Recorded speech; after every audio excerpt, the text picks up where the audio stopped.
well, see, my first church was in Thomasville, Georgia, which was 60 miles south of Albany.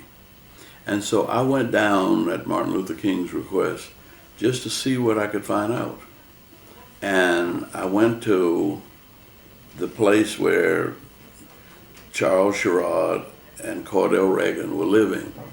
And it was in the home of Goldie and Goldie was a black woman with a PhD and was teaching, and Goldie and Bo. And Bo was a newspaper delivery man. But they opened their house to SNCC.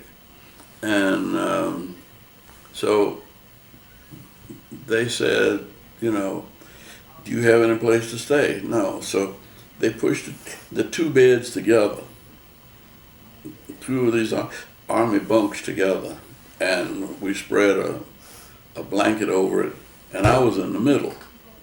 Only during the night, the beds kept pushing apart, and I ended up sleeping on the floor between the two beds. And when they got up, they couldn't find me. And I was down there on the floor under the beds, see? And, but that was my introduction to the Albany movement. And I mean, Charles Sherrod was always serious, and he was probably as close to a saint as there was in SNCC. Maybe Bob Moses and John Lewis could qualify somewhat, but there was something, there was a depth of spirit and a concern and a vision about him that you knew he was not going to, you knew he wasn't to leave. He was there to stay.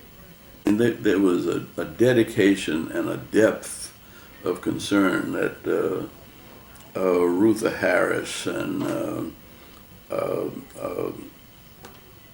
Cordell Reagan and his wife, who's Bernice Reagan.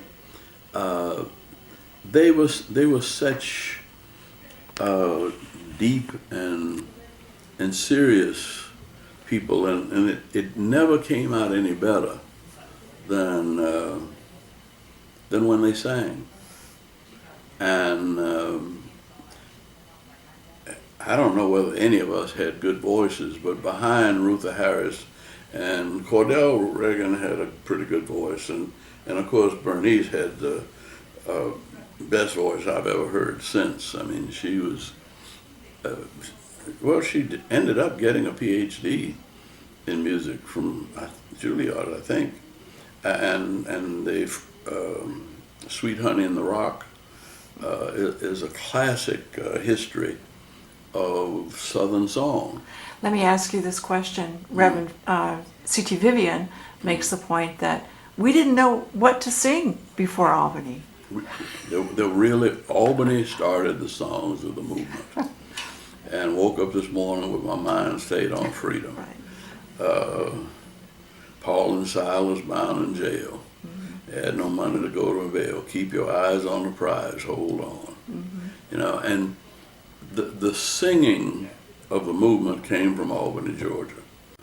And Charles, though, staying in there, and I don't think he ever intended to leave. And of course, when he met Shirley, that was like an angel sent from heaven. Mm-hmm. And they have transitioned the movement. The movement, as we started out, was to redeem the soul of America from the triple evils of racism, war, and poverty. And Charles was always on the poverty. You know, I mean, he was always about rural economic development. And he was way ahead of the rest of us. I don't know that he ever got involved in the war. That was more the SNCC movement and the SC movement that went north. Those of us who were in the South were conscious of the fact that the political transformation of America had to take place in the South.